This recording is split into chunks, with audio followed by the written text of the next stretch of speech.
আসসালামু আলাইকুম।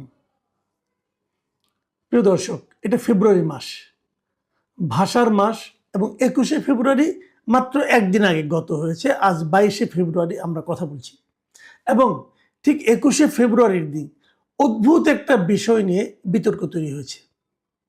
সেই বিতর্কটা হচ্ছে যে আমরা ভাষায় কি কি শব্দ ব্যবহার করব, কি কি শব্দ ব্যবহার করব না। ইনকিলাব এই শব্দটা কি আমরা ব্যবহার করব, অথবা এই শব্দ যদি ব্যবহার করি তাহলে কি সমস্যা হতে পারে। এর বিপরীতে আর কি কি শব্দ, আজাদি এটা কি শব্দ, এই শব্দটা কি বাংলা শব্দ, অথবা যদি বাংলা শব্দ না হয় তাহলে কি আমরা ব্যবহার করতে পারবো না। এই বিতর্কটা তৈরি হলো কেন? আপনারা লক্ষ্য করবেন যে 2024-এর অগাস্টের আন্দোলনের পর আমাদের এখানে নতুন নতুন কিছু শব্দের উদ্ভব হয়েছে, এবং এগুলি বেশ উদ্ভব না আগেও ছিল, বাট এই শব্দগুলো বেশ প্রচলন করার চেষ্টা করা হচ্ছে, চাপিয়ে দেওয়ার চেষ্টা করা হচ্ছে। যেমন ইনসাফ, যেমন আজাদি, যেমন ইনকিলাব, ইনকিলাব জিন্দাবাদ, এগুলি বলা হচ্ছে বারবার। ইনকিলাব মঞ্চ হয়ে গেল, তো এইগুলি কিন্তু হচ্ছে।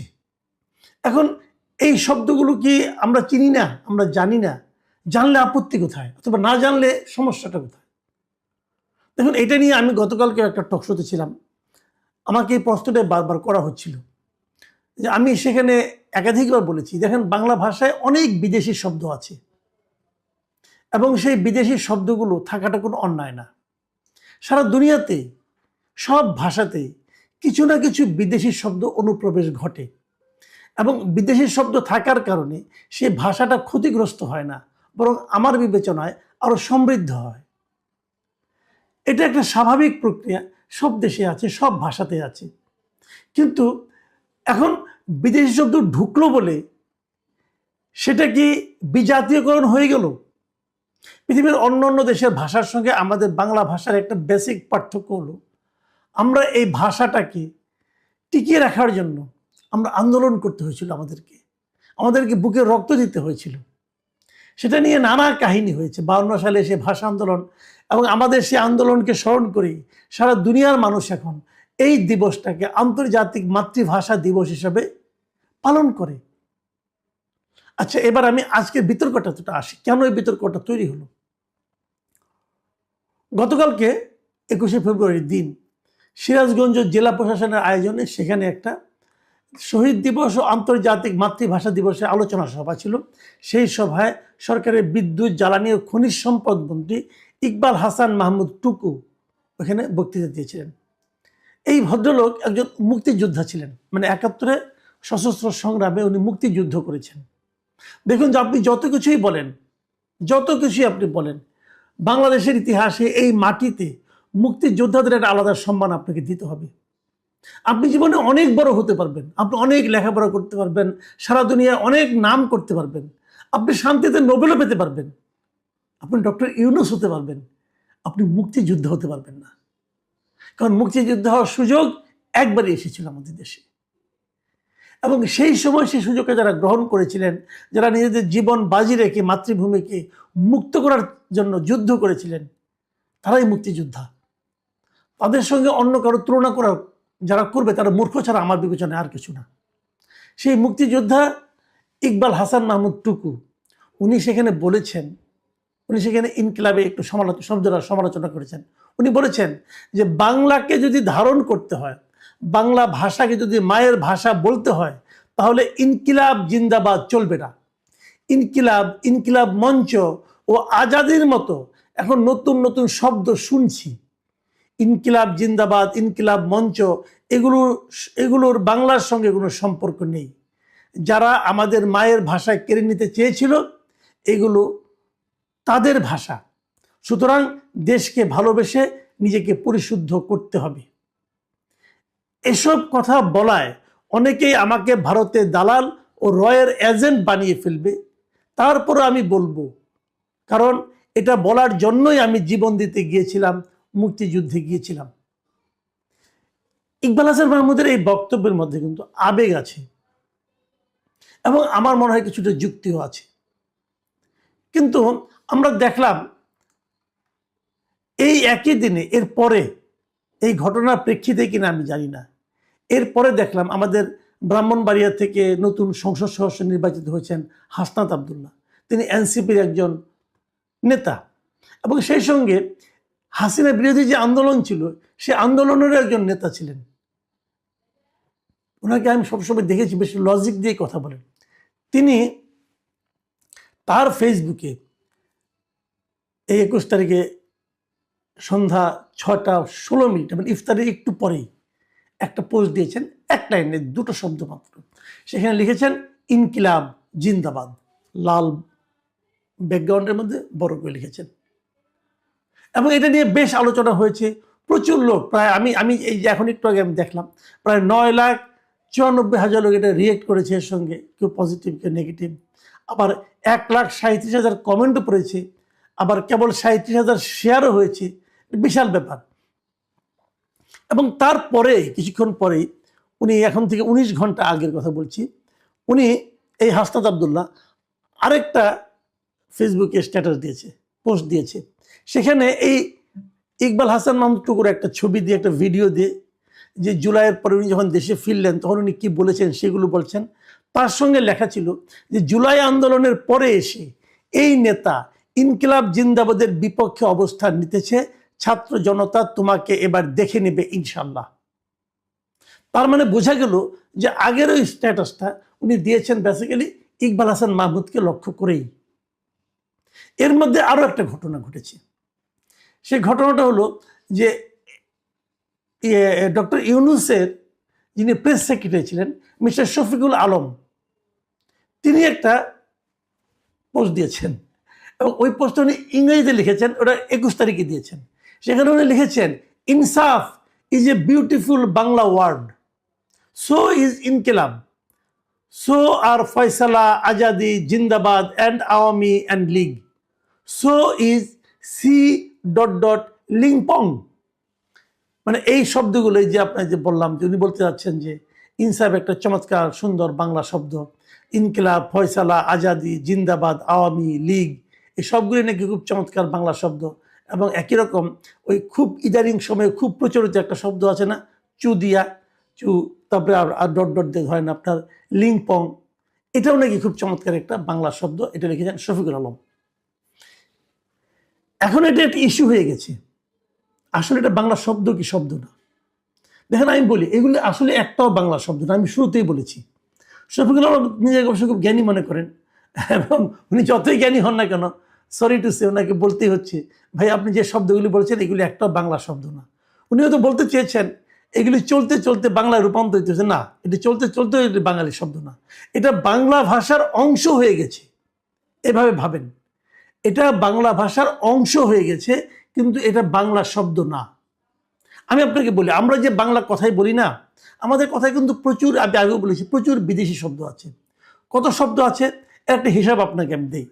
ডক্টর এনামুল হক, ডক্টর মোহাম্মদ এনামুল হক খুব বিখ্যাত একজন ভাষাবিদ ছিলেন, তিনি একটা হিসেব দিয়েছিলেন। উনি বলেছিলেন এই বাংলা ভাষায় যত শব্দ আছে তার মধ্যে 25% শব্দ হচ্ছে তৎসম শব্দ।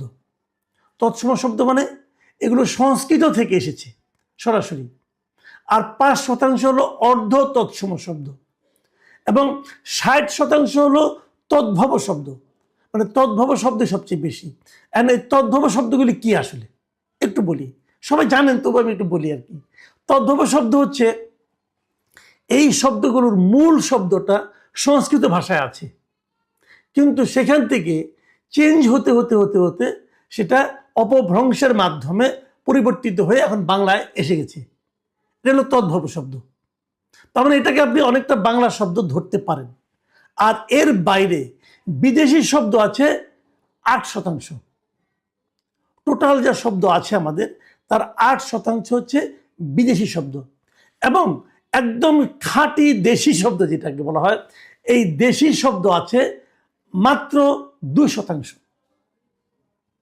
তাহলে এই তদ্ভব শব্দ যেটা আছে এটাকেও কিন্তু আমি খাঁটি বাংলা শব্দ বলতে পারি।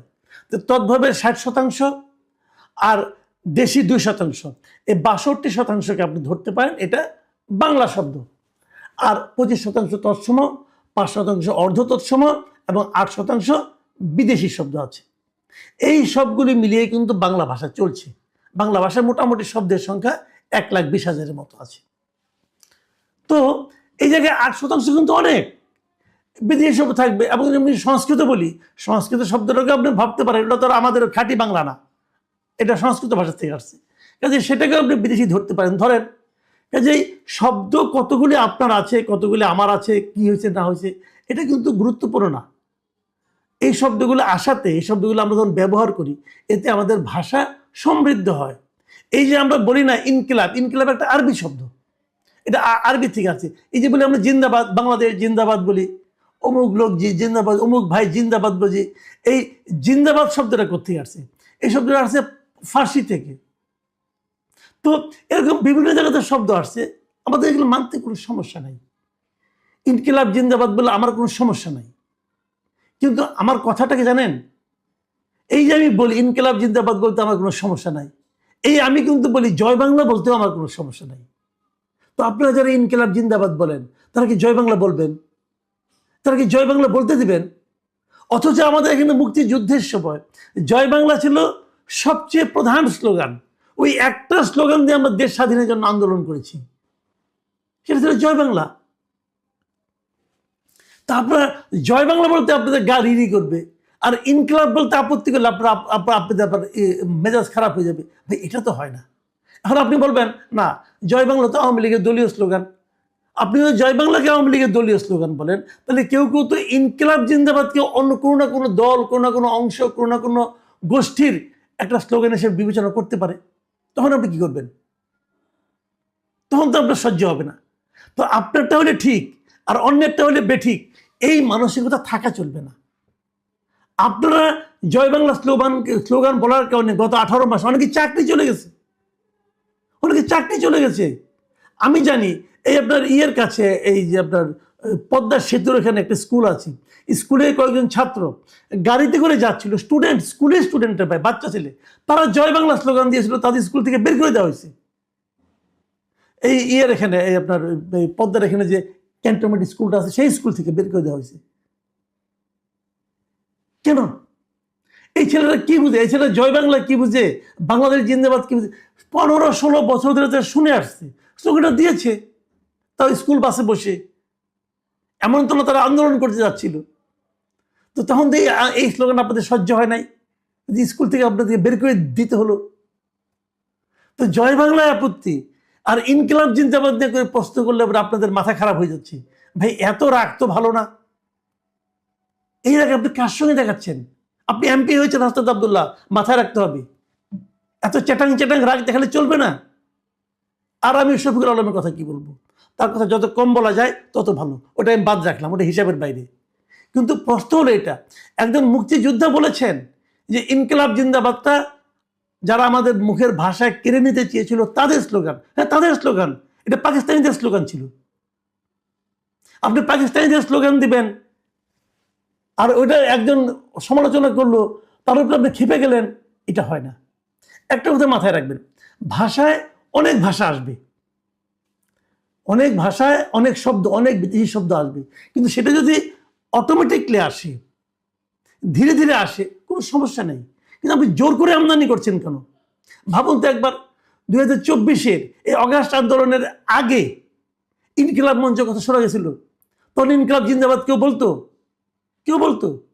একজন দেশদ্রোহী আছে আমাদের পেরিসে বসে আছে, পিনাকি ভট্টাচার্য, উনি এই স্লোগানটা মার্কেটিং করছেন, ইনকিলাব জিন্দাবাদ, আজাদি জিন্দাবাদ। ইলেকশন আগের দিনে দেখলাম যে ইনকিলাব জিন্দাবাদ আর আজাদি জিন্দাবাদ করে উনি কেঁদেই দিলেন, চোখ মোছা ভান করলেন চশমা খুলে, জামাতকে জিতাতে হবে। জামাত যখন জিততে পারে নাই, সে এখন আপাতত চুপ আছে, একটু শীত নিদ্রায় গেছে আর কি, দেশ একটু শান্তিতে আছে বোধ হয়। তো এগুলো চলবে না। বিদেশি শব্দ অবশ্যই আসবে, আমার কোনো আপত্তি নেই, কিন্তু সেটাকে জোর করে আনতে গেলে সমস্যা আছে।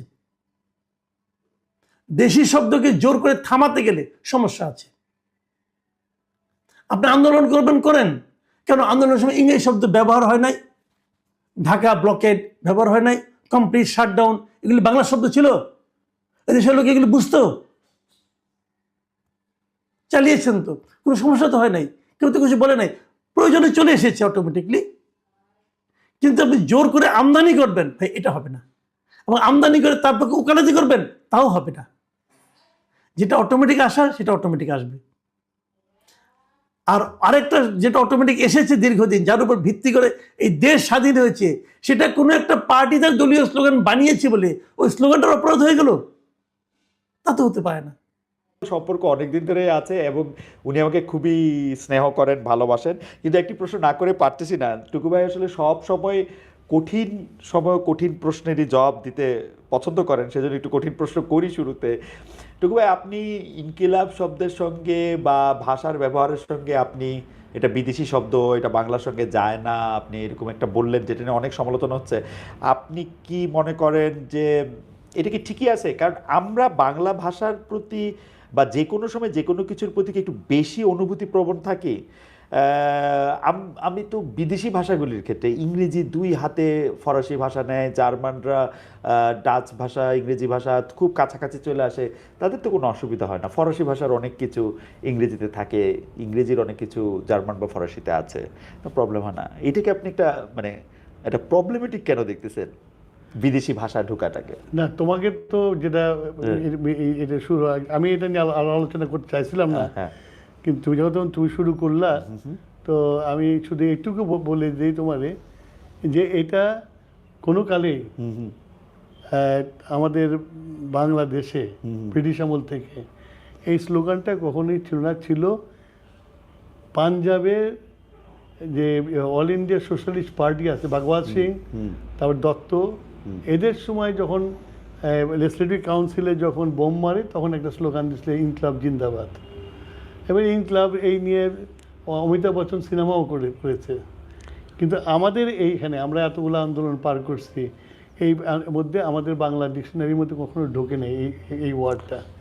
সেই জন্যই বলেছি এবং এটা বলার ওখানকার যে আমাদের দেশে তো নিউজটাকে টুইস্ট করে, তো ওইখানে যে প্রবন্ধক পাঠটা করেছিল সেখানে বাংলাদেশে বাঙালি ভাষার মধ্যে বিদেশি ভাষার প্রবেশ করেছে, সেটা মোগল আমল থেকে শুরু করছে। সেইটা আমি বলছি যে এখনও তো ঢুকছে। আচ্ছা, না কারণ এখনও তো ঢুকছে, যে বলছি যে এইটা আমরা মুক্তিযুদ্ধ করেছি, আমরা এই করেছি,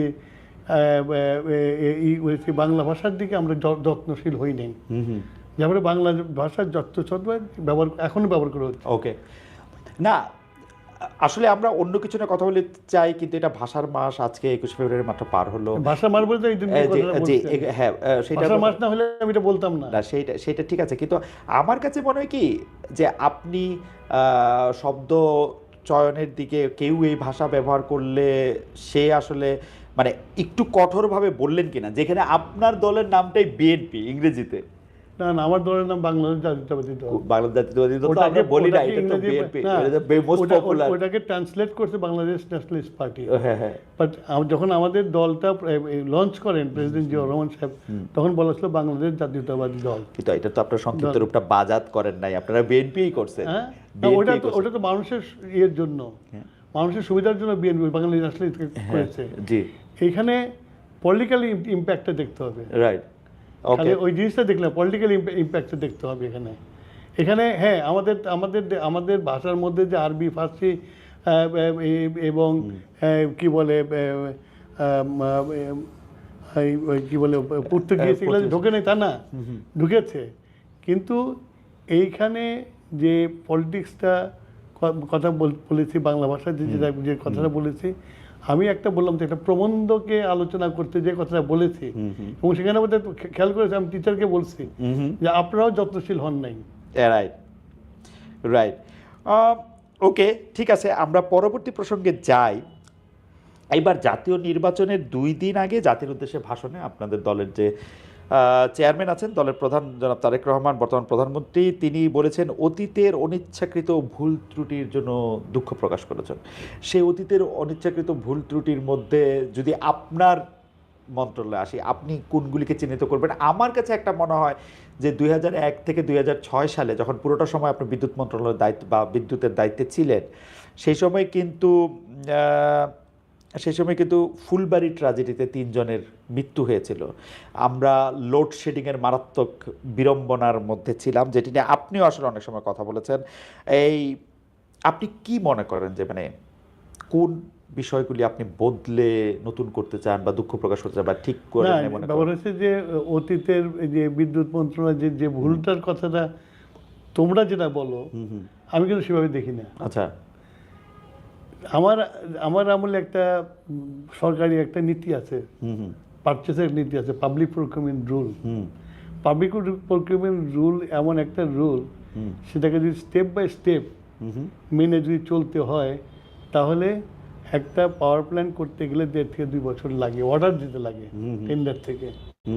তা আমরা তো ওইটা থেকে ডেভিয়েট করি নাই, আমরা ডেভিয়েট করি নাই, 1 নম্বর। 2 নম্বর, আমরা কখনোই পাওয়ারটাকে মনে করি নাই যে পাওয়ারটাকে প্রাইভেট পণ্য বানিয়ে জনগণকে দেব, যে প্রাইসটা হবে সে প্রাইসটা জনগণ অ্যাফোর্ড করতে পারবে না, এখন যেমন হয়েছে। সেই জন্য আমি তখন পাওয়ার সিস্টেম প্ল্যান একটা তৈরি করেছিলাম ওয়ার্ল্ড ব্যাংকের সাথে মিলে। সেখানে বলা ছিল পরিষ্কার করে যে 65% পাওয়ার জেনারেশন রিমেইন উইথ গভর্নমেন্ট, সেটা মানুষ জনগণের, আর 35% প্রাইভেট কাছে যাবে। তাহলে ব্লেন্ড করলে আমাদের প্রাইসিং, লিবারাইজ প্রাইস যেটা বলে, প্রাইসিং করতে সুবিধা হবে, জনগণের মধ্যে অ্যাফোর্ডেবল থাকবে। এখন হয়ে গেছে পাওয়ার স্টেশন চলে গেছে 85% প্রাইভেট কোম্পানির কাছে, 15% আমার কাছে। তো ন্যাচারালি প্রাইসটা তো আমি কন্ট্রোল করতে পারছি না। কিন্তু টুকু ভাই, বিদ্যুৎ না বিদ্যুৎ না, এটাও আপনি বললেন, আপনার কাছ থেকে এটা বলা যে বিদ্যুৎ না থাকার দাম তো সাংঘাতিক।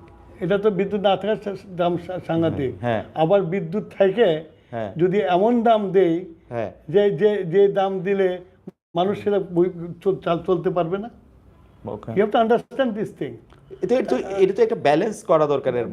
এখন কি হয়েছে তোমার, এই যে তারা বলছে বিদ্যুৎ, তারা কি করে গেছে, তারা কি করে গেছে। আমি আজকে হিসাব নিয়ে বসেছিলাম, আজকে 36,000 crore টাকা বকেয়া রয়ে গেছে।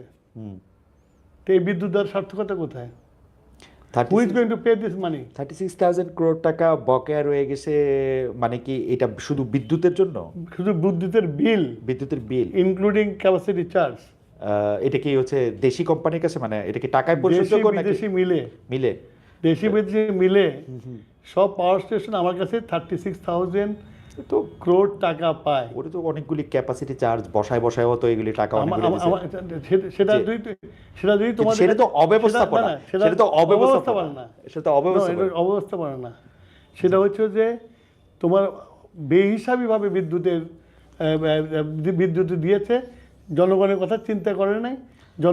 জনগণ এখন সেইটার পে করতে হবে। আজকে যেমন আমি মিটিং করলাম, সেই মিটিংয়ে দেখলাম যে এই যারা এজেন্সিগুলো আছে বলছে স্যার বিদ্যুতের দাম বাড়াতে হবে। এখন অলরেডি মানে বিদ্যুৎ কিনছে, হায়েস্ট যেটা কিনতেছে সেটা 18 টাকা পার ইউনিট।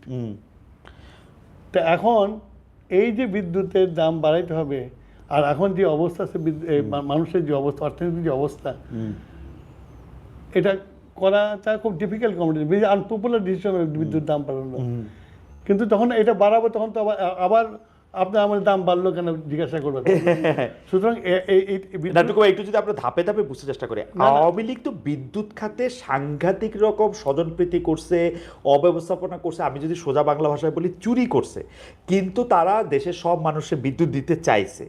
আপনি কি যদি বিদ্যুৎ দিতে চাইতেন চুরি না কইরা, তাহলে এর চেয়ে বেশি বেটার, মানে এর চেয়ে ভালো ম্যানেজমেন্ট করতে? আমি তো বলতেইছি, আমি কিন্তু 5 বছর ছিলাম, মনে রাখবেন। ওরা ছিল 17 বছর। 5 বছরে এইসব প্ল্যান, 15 বছর আর কি, আর 2 বছর তো মানে চলো তোমার এই আমরা তো পরিকল্পনাগুলো ঠিক করে যখন আমরা যাব, তখন আমাদের সরকার চলে গেছে।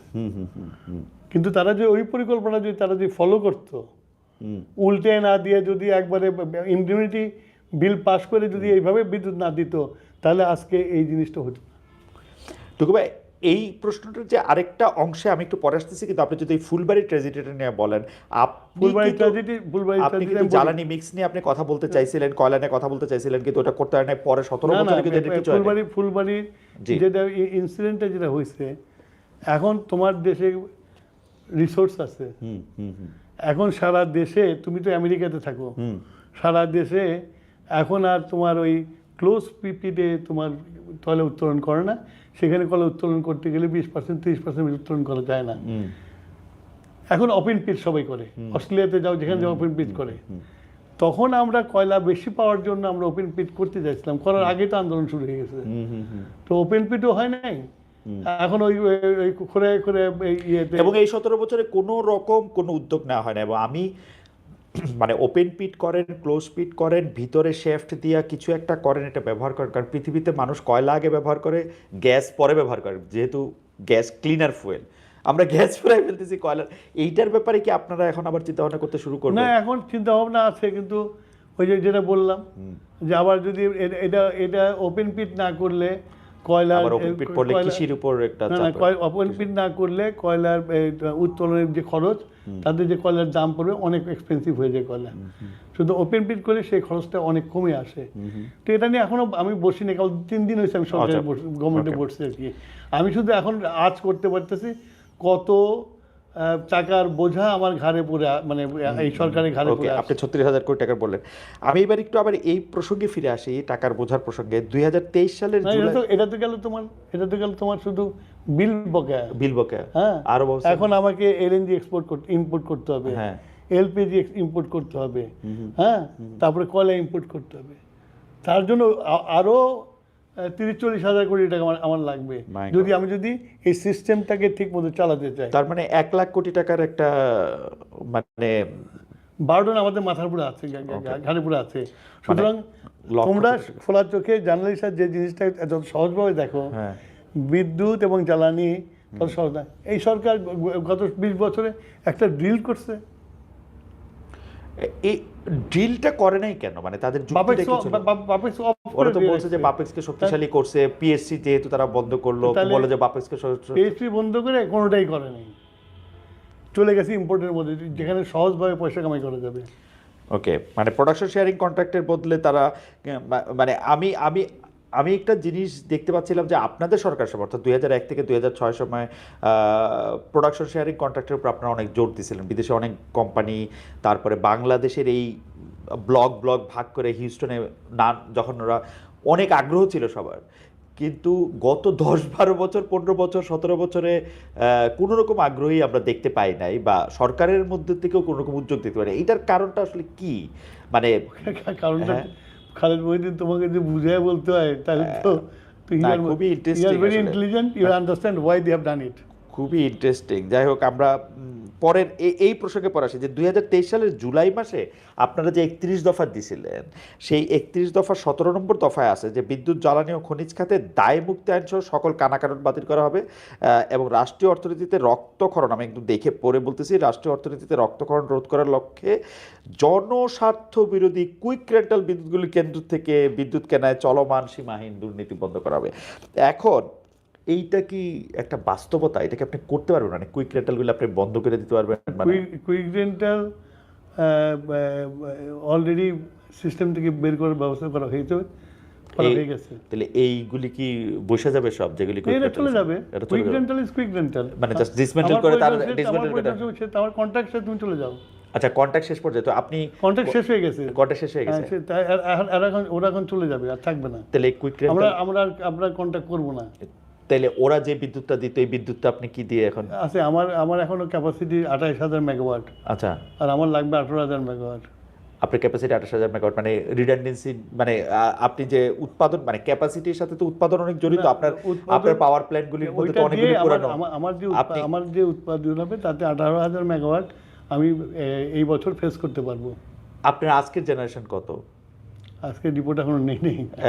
কালকে আপনি যেদিন জয়েন করছেন সেদিন কত ছিল? দুইটা রিপোর্ট নেই, তবে আমি যতদূর জানি 16,000-এর মতো। 16,000-এর মতো। তাহলে মানে আপনার চাহিদার থেকে 2,000 মেগাওয়াট এখনো কম আছে না? 18,000 আপনার চাহিদা পিকে হবে, পিকে চাহিদা হবে। আচ্ছা, I am working on peak, যেটা 18,000-এ যাবে। কথা বুঝছো না? জেনারেশন ওয়াইজ আপনার যদি 28,000 মেগাওয়াট জেনারেট করার থাকে, তাহলে আপনি কি এই যে এখন 16,000 করতেছেন, সেটা কি ইচ্ছা করে নাকি আপনার এটার খবর আপনি এখন? না, এটা খবর ইচ্ছা করে না। হ্যাঁ, এখানে তোমার কয়লার অভাব আছে। আচ্ছা, তার জন্য অনেকগুলো পাওয়ার স্টেশন বন্ধ আছে। আচ্ছা, কয়লা ভিত্তিকগুলি বন্ধ হয়ে আছে। এখানে তোমার ফুয়েলের অভাব আছে, এগুলো ইম্পোর্টেড যেগুলা, সেই জন্য অনেক পার্সেন্ট বন্ধ আছে, যার জন্য আমরা 18,000 পর্যন্ত যেতে পারবো আমরা। আচ্ছা, এইগুলো আবার ইম্পোর্ট করলে হ্যাঁ, আবার যদি শিল্পপদ্ধতি যদি সাপ্লাই করা যায় তাহলে ওই 28,000 পর্যন্ত যাওয়া যাবে। একটা পর্যায়ে এই কথাটা আমি জানি না, আপনার আগে নিশ্চয়ই আরো অনেকে বলছে, কিন্তু আমি আপনার মুখে প্রথম শুনছি 2001 সালের দিকে, যে আপনি একটা এনার্জি মিক্সের কথা খুব বলতেন। সেই এনার্জি মিক্সের সময় বাংলাদেশে খুব কম বেশি লোকরা বলতে শুনি নাই, কিন্তু এনার্জি মিক্সের কথা বলতেন। সেখানে আপনি বলতেন যে আইওসি থেকে আমরা যে গ্যাস পাই, অর্থাৎ প্রোডাকশন শেয়ারিং কন্ট্রাক্টের মাধ্যমে যে গ্যাস পাই, সেই গ্যাস দামি গ্যাস, সেটা বিদ্যুতের মধ্যে আমরা ব্যবহার না করি, কম করি। কিন্তু এখনকার অবস্থাটা কি? এখন আপনি এটা কি করবেন? আইওসির গ্যাস না নিলে, আইওসির যেটুকু গ্যাস আছে সেদিকে সবচেয়ে বড় আমাদের কনজিউমার তো হচ্ছে আমাদের বিবিএনা, হ্যাঁ, না কনজিউমার হচ্ছে হাউসহোল্ড কনজিউমার, পাইপে করে আসে। এবং এই কনজিউমারকে ক্যাটারিং করতে গেলে আমরা যে গ্যাস পাই সেই গ্যাস দিয়ে আবার অন্য দিকে দিতে পারি না আমরা, রাইট, ইন্ডাস্ট্রিয়াল গ্যাসগুলো দিতে পারি। সেই জন্য তো আপনারা বাজার, আপনি দেখছেন কিনা, আগের সরকারের আমলে পুরাটাই কিন্তু একটা হচপচ লেগে রয়েছে। কখনো গ্যাস দিচ্ছে, কখনো সিলিন্ডার বাজারে মিলতেছে না, কখনো 1200 টাকার সিলিন্ডার 3000 টাকা হচ্ছে। ওখানে আর একটা খারাপ কাজ করে গেছে। আমি তো আমার সিটিজেনকে ক্যাটারিং করতেছি সিলিন্ডার, তাই না? ইন্ডিয়াতে সিলিন্ডার সাবসিডি দেয়, কিন্তু সিলিন্ডারটা ওরা সাপ্লাইটা ঠিক রাখে। আমাদের এখানে হয়েছে কি, সিলিন্ডার সাপ্লাইটা পুরোটা প্রাইভেটের কাছে দিয়ে দিয়েছে। তারপরে হয়েছে কি, এই ক্যাটেগর এই ইন্টিম গভর্নমেন্টের মধ্যে আমলেই অনেক ইম্পোর্টার যারা নাকি এটাও একটা সিন্ডিকেট, অনেক সিন্ডিকেটের মেম্বাররা কি বলে ডিফল্ট করছে। ডিফল্ট করার ফলে তাদেরকে গত 1 বছরের মতো টাইমে তাদেরকে এলসি খুলতে দেয় নাই। এলসি করতে না পারার জন্য লিকুইড গ্যাস আসে নাই, আচ্ছা, বটল প্ল্যান্টগুলো সব পরে আছে। এখন এই যে আমরা আলোচনা করতেছি, এখন এগুলোকে ইম্পোর্ট করার ব্যবস্থা করে করছি। এবং আমি মনে করি যে এই পলিসিটা চেঞ্জ হওয়া দরকার।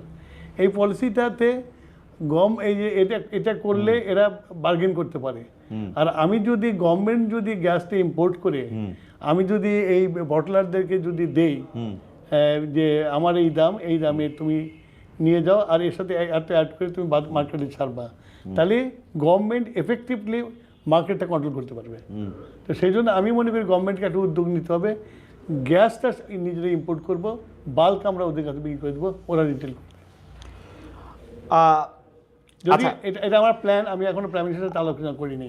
আমার কাছে মনে হয় যে এই ব্যাপারগুলিতে নিশ্চয়ই আপনি আরো অনেকগুলি বিষয় খতায় দেখবেন এবং অনেকগুলি আমার তোমার 3 দিন হয়েছে। 3 দিন হয়েছে আপনি, আমি তো যা বলতে যা একটু দেখছি সেটাকে বলছি। আমি চট করে একটু ইয়াতে আসি যে আদানির কাছ থেকে যে বিদ্যুৎ কেন্দ্রটা, ভারতে যেটা কয়লাভিত্তিক বিদ্যুৎ কেন্দ্র, সেটার ব্যাপারে আপনি কি সিদ্ধান্ত? ইসি আদানিটা একটা, তো আমি বলবো যে একটা মানে real good case to study. Okay, এখন আদানি যে কন্ট্রাক্টগুলো করেছে, মানে ডিটেলসে গেলে তোমার এই টাইমের মধ্যে এটা আমি বলতে পারবো না, যতটুকু আমি জানতে পেরেছি। তো এখন এই কন্ট্রাক্টে যেটা হয়েছে, বিদ্যুতের দাম সবচেয়ে বেশি। আমার হায়েস্ট যেটা বিদ্যুতের দাম যেটা আছে সেটা হলো তোমার মাদারবাড়ির পাওয়ার স্টেশন যে 14 টাকা আছে, তার থেকেও বেশি 18 টাকা। তো 18 টাকাই কি আসলে, নাকি ডলারের দাম? না 18 টাকা। 18 টাকা, আচ্ছা, 18 টাকাই। ডলার দিয়ে লাভ নেই, আমার পে করতে হবে। আচ্ছা ঠিক আছে, ডলার দাম ওটা দেখে তো লাভ নেই। আচ্ছা, ইট ইজ 18 টাকা। মানে মাতারবাড়ি যদি 14 হয় তাহলে এটা 18। আচ্ছা ঠিক আছে, না মাদারবাড়িকে বেস করে জিনিসটা করছে। আচ্ছা বুঝছি, সেটা যে 18 টাকায় 18 টাকায় গিয়ে পড়ছে, 18 টাকা দিয়ে পড়ছে। আমি আজকে এই প্রাইসের উপর ওয়ার্ক করছি, আমি আজকে 18 টাকা পড়ছে।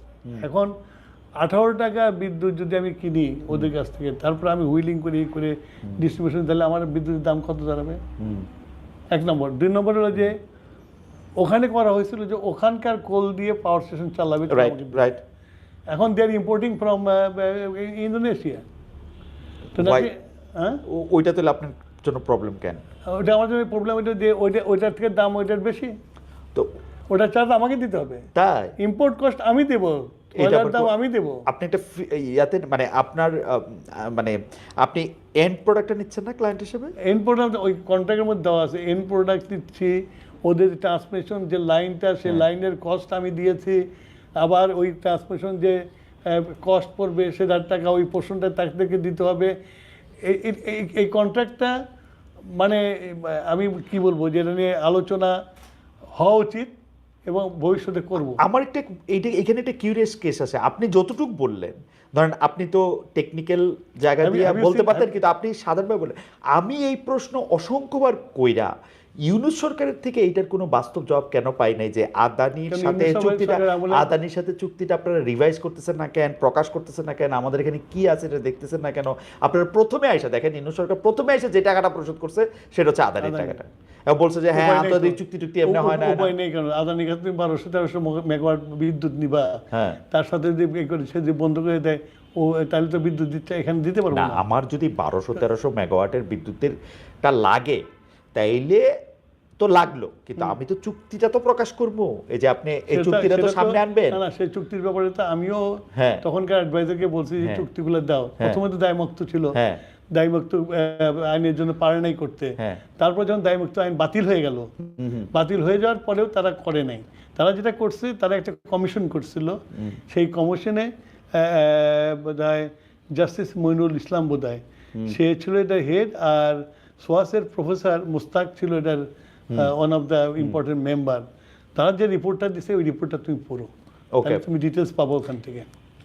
আচ্ছা, তাহলে পরবর্তী মানে গত সরকারের সময় আমি বলবো যে বিদ্যুৎ ও জ্বালানি খাতে এমন অনেক কিছু রয়েছে যেগুলি আসলে সত্যি সত্যি, এটা আপনি একটা কিউরিয়াস কেস বললেন, অনেকগুলি কিউরিয়াস কেসের মধ্যে আছে। আদানিটা তো আছেই, কেন এত বছর কয়লা ব্যবহার করা নাই, কেন আসলে বাপেক্সে দিয়ে আরও হিট করা হয় নাই, আমাদের গ্যাসের পাওয়া মানে নিশ্চিত কেন করা হয় না বেশি করে, এর কিছুই আসলে আমরা জানতে পারি না। আরও একটা যেটা জানতে পারি না সেটা হচ্ছে যে আপনারা আপনাদের জাতীয় নির্বাচন আগে ইশতেহারে বলছেন যে রূপপুর পারমাণবিক কেন্দ্রে যদি কোনো ধরনের দুর্নীতি, বাটপারি এগুলি যদি হয়ে থাকে তাহলে আপনারা এটা পুনর্মূল্যায়ন করবেন। কিন্তু এই পুনর্মূল্যায়ন করতে গিয়ে যদি আপনারা দেখেন যেটা হয়েছে, তাহলে রূপপুর পারমাণবিক কেন্দ্রের ভবিষ্যৎ কি হবে আসলে? না, যদি এটা $1 বিলিয়ন একটা প্রজেক্ট। মানে এক নম্বর হলো যে আমি তোমার তো 3 দিন হলো আসছি, হ্যাঁ, তো রূপপুরের সম্বন্ধে আমি কিছুই জানি না। আচ্ছা, এখন পর্যন্ত ওই রূপপুর ধরা হয়নি। আমি জাস্ট ফার্স্ট হ্যান্ড মানে আমি মানে কি বলবো তোমার, যে মানে জানার চেষ্টা করছি মাত্র, আমি এখনো ভিতরেও ঢুকতে পারি নাই। ওকে, তো মানে তোমার অ্যাপ্রাইজ হওয়ার চেষ্টা করছি। এখন রূপপুরটা নিয়ে আমি এখনো বসি নাই, এবং রূপপুর তো এখন পর্যন্ত তোমার প্রোডাকশনই শুরু হয়নি। But unfortunately Rooppur payment due হয়ে গেছে। রূপপুরে এখন ট্রান্সমিশন লাইনও কমপ্লিট হয়নি। আমি এইটা নিয়েও একটা হয়েছে আর একটা হয়নি। এইটা নিয়েও আমি বলতে চাই, আপনি কি জনাব ফাউজুল কবির খানকে জানতে চাইছিলেন যে মানে 2024 সালের 5 আগস্ট ওই সরকার চলে যাওয়ার পরে আপনারা এটা নিয়ে আসলে সিদ্ধান্ত আগায় রাখছেন কিনা বা কি করছেন? মানে এটা একটা না, এটা নিয়ে ব্যাপারটা হচ্ছে অনেক জিনিসের মধ্যে আমরা ঢুকতে পারি নাই। হ্যাঁ, ঢুকতে চেষ্টা করেও ঢুকতে পারি নাই। আমরা যাই এই ভিন্ন এমপ্লয়ির কাছ থেকে যেসব খবরটা পেয়েছি সেটা নিয়ে আমরা মোটামুটি একটা পজিশন পাইছি যে এটা এখানে যেখানে বালিশের দাম 10,000-12,000 টাকা হয়েছে, সেখানে তো ইউ ক্যান আন্ডারস্ট্যান্ড কী হয়েছে ওখানে। তো এইটা এখন পর্যন্ত তোমার একটা ট্রান্সমিশন লাইন হয়ে গেছে, আর একটা ট্রান্সমিশন লাইন কেবল যমুনা ক্রস করছে। তো এটা মানে কবে কমিশন হবে এটা এখনো বলা যাচ্ছে না, আমি এখনো বসিনি ওদের সাথে।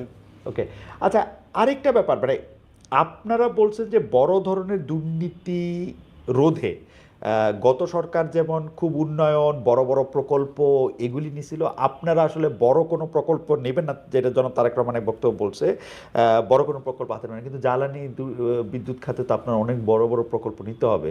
এমনকি যদি আপনি প্রকল্প যদি সঞ্চালন লাইনের কথাও বলেন, যেটা আপনাদের বলছেন 2,500 সার্কিট কিলোমিটার, আমরা যেটা আমাদের প্রধানমন্ত্রী সাহেব যেটা আমাকে বলেছেন আর কি, যে আমাকে বলছে রিনিউয়েবল এনার্জি থেকে যে চলে যাওয়ার জন্য। তো আমাদের ফার্স্ট অপশন থাকবে রিনিউয়েবল এনার্জি যাওয়ার জন্য, এবং আমাদের রিনিউয়েবল আমি আসার পরে যতটুকু স্টক টেকিং করছি, আমার অনেক জায়গা আছে, সেখান দিয়ে আমি 1000 মেগাওয়াট রিনিউয়েবল এনার্জি আনতে পারবো আর কি। আর এখন যেটা হয়ে গেছে বিদেশে, বিশেষ করে ইন্টারন্যাশনাল ব্যাঙ্কগুলো আছে, ব্যাঙ্কিং যারা আছে, ইভেন চাইনিজ ব্যাঙ্কগুলো এখন মানে ফসিল ফুয়েলের এনার্জির জন্য তারা টাকা দিতে চায় না। তো এই এই রিনিউয়েবল এনার্জির উপরই তাদের নজর বেশি। তো ওইটাতে আমরা বেশি ফোকাস থাকবো, রিনিউয়েবল এনার্জিতে।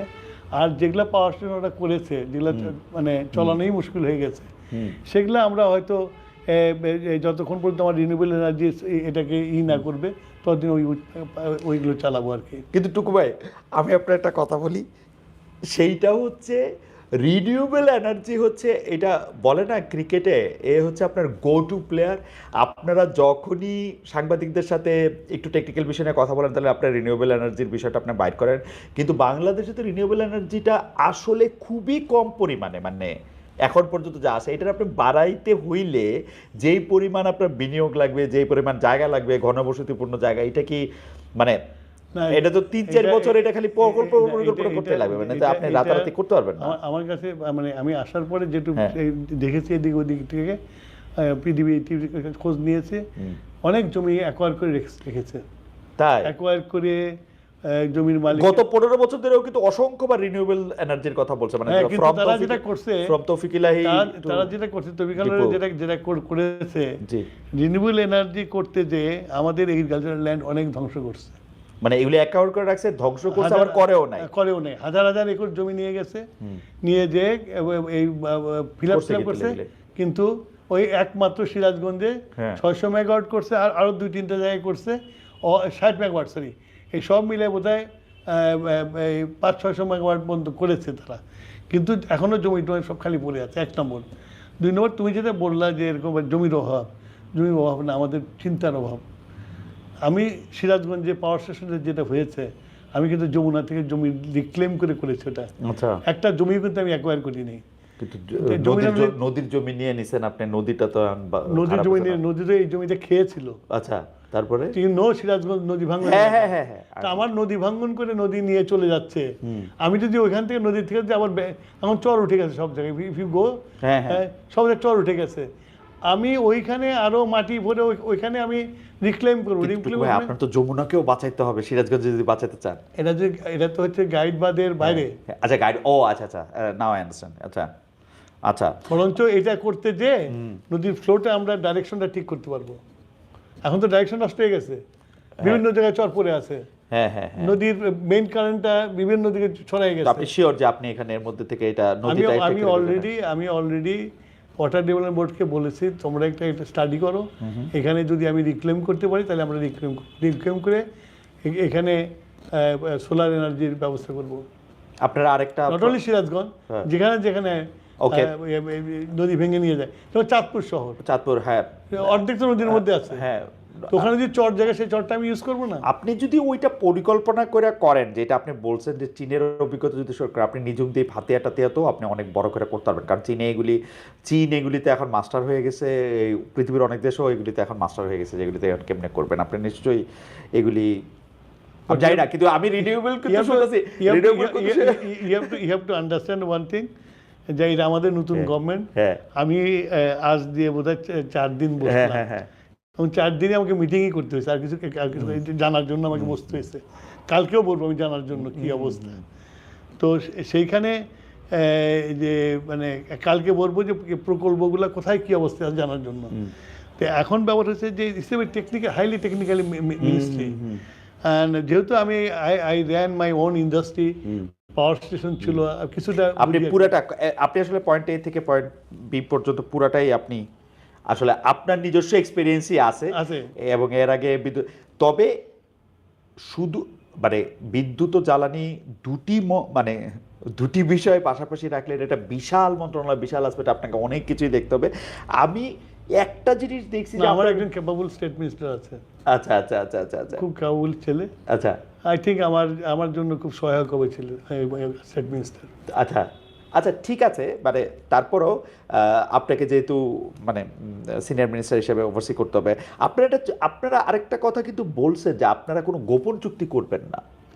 আপনারা কোনো গোপন চুক্তি করবেন, কিন্তু আমরা দেখছি যে, আমি সাংবাদিকতার অভিজ্ঞতা থেকে আমি বলি যে 98 থেকে এটা 2026, 28 বছরে আমি দেখছি যে পাওয়ার এনার্জি নিয়ে সরকার আসলে মুখ খুলতে চায় না। কিছু কথা আপনি বলতেন আসলে 2001 থেকে 2006 পর্যন্ত, কিন্তু সাইফুর রহমান সাহেব বলতেন না। জ্বালানি মন্ত্রী যিনি ছিলেন মোশাররফ হোসেন সাহেব দীর্ঘদিন, বা পরে যখন জ্বালানি উপদেষ্টা মাহমুদুর রহমান সাহেবও হয়েছেন, তারা কিন্তু মুখে এক ধরনের তালা এটাই রাখতেন। সত্যি সত্যি আপনি এটা পারবেন যে মানে গোপন চুক্তি না করে আমাদেরকে আপনি এটা জানাবেন যে আদানির চুক্তিটা আপনারা পুরাটাই নেবেন কিনা, নাকি এইটা আবার রিভাইজ করতে চাবেন, পুরা বিদ্যুতে লাগবে কিনা, যত এইসব মানে আপনাদের আমি আমি আমি কখনোই তোমাকে বলবো না যে আদানি চুক্তি স্ক্র্যাপ করে দেবো আমি। আচ্ছা, আমি কখনোই বলবো আপনি পুরাটা নেবেন আমি কিনা? রিনেগোশিয়েট করবো। আপনি পুরাটা নেবেন কিনা? আমি আমি আমি যেমন আমরা ডিসাইড করছি যে আমরা আদানির পাওয়ারটা আমরা অডিট করব। অডিট করে দেখবো অ্যাকচুয়ালি কত পাওয়ার সে আমাকে দিচ্ছে। ওকে, অডিট না হলে তো আর বুঝবে না তুমি তো। না। অডিট করতে টাইম লাগবে তোমার, আমাকে অডিট ফার্ম নিয়োগ করতে হবে, সেই করতে হবে। না কিন্তু বিদ্যুৎটা তো আপনি কত বিদ্যুৎ দিচ্ছে সেটা তো আপনি কালকে রিপোর্টই আপনি নিতে পারবেন। It's not that's easy. কেন ও আপনার ইয়াতে দিতেছে না? দিচ্ছে, অনেক কিছুই আছে, কাগজ কলম অনেক কিছু, খাতায় অনেক কিছু থাকে, একটা কথা আছে না, কাগজ কাজের কলম ঘর। আছে। হ্যাঁ, না না সিরিয়াসলি মানে আপনি এটা ইয়া করতে পারবেন না? তুমি যদি মানে পিন পয়েন্টেড করতে চাও, হ্যাঁ, তাহলে তোমাকে বিদ্যুৎ অডিটটা করতেই হবে। ও ও আপনাকে কারণ আমি বলি অলরেডি কিন্তু টাসেল আছে আচ্ছা, between power development board and ও মানে আমি কত পাচ্ছি আর কত দাম দিচ্ছি। হ্যাঁ, ও বলছে যে আমি এই পাইছি, ও বলছে আমি এই তো পাইছি। ও 17 মাস কি করলো ইনো সরকার? এইটা এটা That don't ask me.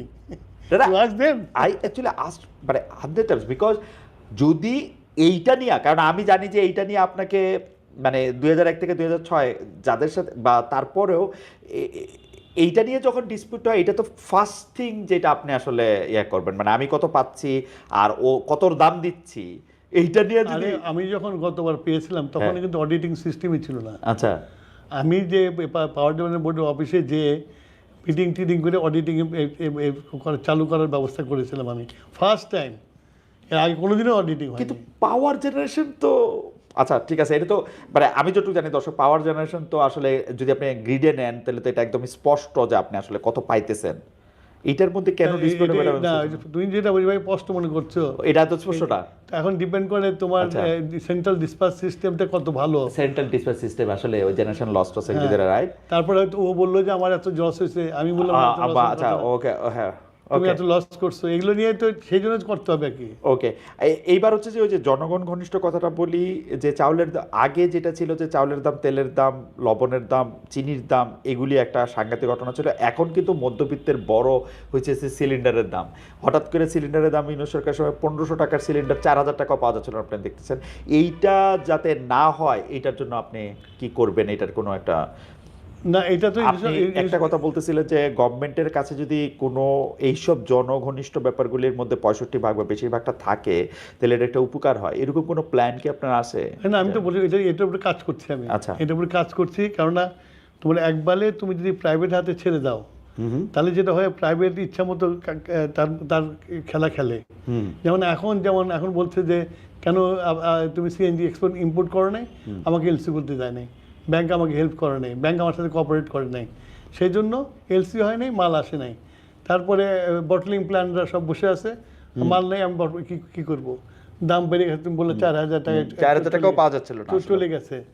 এখন সেই জন্যই বললাম যে গভর্নমেন্টের কন্ট্রোল এইসব জিনিস, বিশেষ করে এসেন্সিয়াল যেগুলা তোমার জনসেবামূলক যেগুলো আর কি তোমার, সেগুলো গভর্নমেন্টের হাতে রাখা উচিত, এবং গভর্নমেন্ট বাল্ক বিক্রি করবে তাদের কাছে। তাহলে গভর্নমেন্ট জানলে তার স্টোরে কত আছে, কথা বুঝছো? তাহলে ওয়েল কন্ট্রোল করতে গভর্নমেন্ট নিজে কন্ট্রোল করতে ভালো আর কি এটাকে। এই ক্ষেত্রে আপনারা কি ওই যে বাজার যাচাই করছেন যে গভর্নমেন্ট এটা করবে, নাকি গভর্নমেন্টের কোনো একটা শাখা করবে? আমরা শুনছিলাম যে সেনাবাহিনী এই ব্যবসা করবে, নাকি অন্যরা?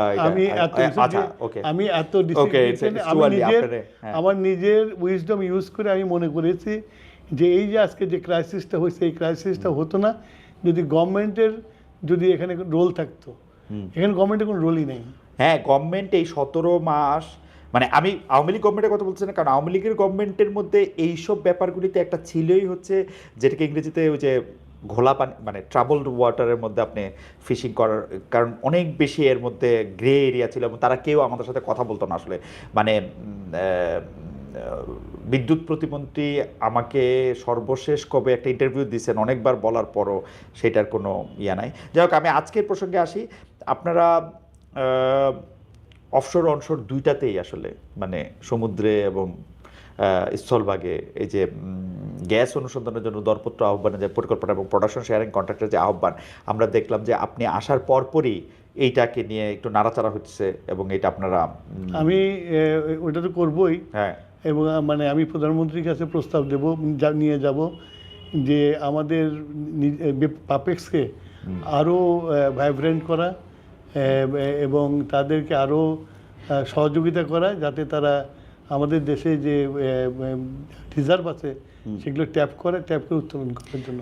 আপনি তো জানেন যে 2024 সালের আগস্টে যে এই গত সরকার পতনের পর এই বাংলাদেশে আইসা এই প্রোডাকশন শেয়ারিং এ অংশ নিতে আসলে বিদেশিরা আগ্রহী হয় নাই এখন পর্যন্ত কেউ।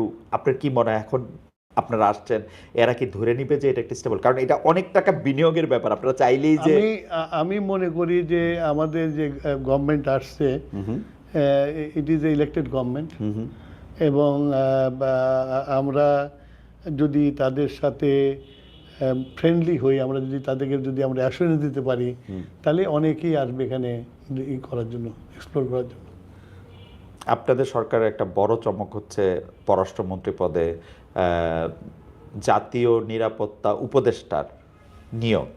এইটা আমি শুনছি যে আপনারাও অনেকে এটাতে খুবই বিস্মিত হয়েছেন। এটা সম্পর্কে আপনি এটা বলবেন যে মানে অনেকে বলতেছেন যে পররাষ্ট্রমন্ত্রী হওয়ার মতো উপযুক্ত লোক বিএনপিতে ছিল না বলেই বিএনপিকে আসলে তাকে নিতে হয়েছে। আবার কেউ কেউ বলেন যে বিএনপি এই ইলেকশনটা খুব স্মুথলি পার হওয়ার জন্য এই উপদেষ্টা পরিষদের কারোর সাথে একটা গোপনে একটা ষড়যন্ত্রমূলক অবস্থান নিয়েছে। আপনি যদি আমি একটা জিনিস খুব পরিষ্কার করে তোমাকে বলি, বিএনপি কখনোই আন্ডারহ্যান্ড ডিল করে কোনোদিন ক্ষমতায় আসে নাই। আর যদি আন্ডারহ্যান্ড ডিল করে ক্ষমতায় আসতো তাহলে বেগম খালেদা জিয়া 2008 সালে আসতে পারতো। তো সুতরাং বিএনপি কোনো আন্ডারহ্যান্ড ডিল করে কাউকে অ্যাওয়ার্ড করার জন্য ইলেকশনে যায় নাই, ইলেকশন করেও নাই। ইলেকশন যেটা হয়েছে খুব ট্রান্সপারেন্ট ইলেকশন, সবাই দেখেছে এটা। আমার মনে হয় না শত্রু বলতে পারবো না যে এবার কি ইলেকশন ট্রান্সপারেন্ট হয় নাই। ট্রান্সপারেন্ট হয়েছে বলেই আমাদের অনেক জায়গায় অনেক কষ্ট করে জিততে হয়েছে আমাদেরকে, মানে ইয়েতে যেখানে আমাদের অনেক মার্জিন থাকবে সেখানে অনেক মার্জিন কমে গেছে। সুতরাং এইটা একটা ক্যাবিনেট যাচাই বাছাই করাটা হচ্ছিল যে কিছু কিছু চমক তো রাখতে হয়, নাহলে ক্যাবিনেট নিয়ে আলোচনা হবে কেন? সেরকম একটা চমকের এটা হয়েছে আর কি। আচ্ছা, আরেকটা চমক হচ্ছে আপনারা ক্ষমতা আসার পরপর বিভিন্ন জায়গায় আওয়ামী লীগের অফিস খোলা হচ্ছে। আপনারা কি তাদেরকে গ্রিন সিগন্যাল দিচ্ছেন যে তোমরা এসে অফিস করো, নাইলে এটার মধ্যে একটা অ্যানোমালি সৃষ্টি হইতেছে? কিরকম এখন পর্যন্ত আওয়ামী লীগের একটা কার্যক্রম নিষিদ্ধ হওয়ার সংগঠন। কেন আমি এরকম একটা জটিল বাক্য বলতেছি? কারণ ওই উপদেষ্টাদের মধ্যে অনেকে বলতো আওয়ামী লীগকে নিষিদ্ধ করা হয় নাই, তার কার্যক্রম নিষিদ্ধ করা হয়েছে। আমি আসলে ঠিক জানি না মানে এটা কি।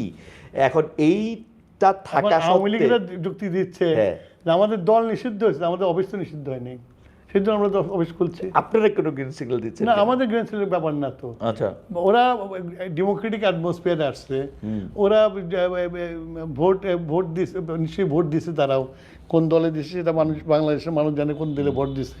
অ্যাটলিস্ট আমাদের জানে, এটা জানি।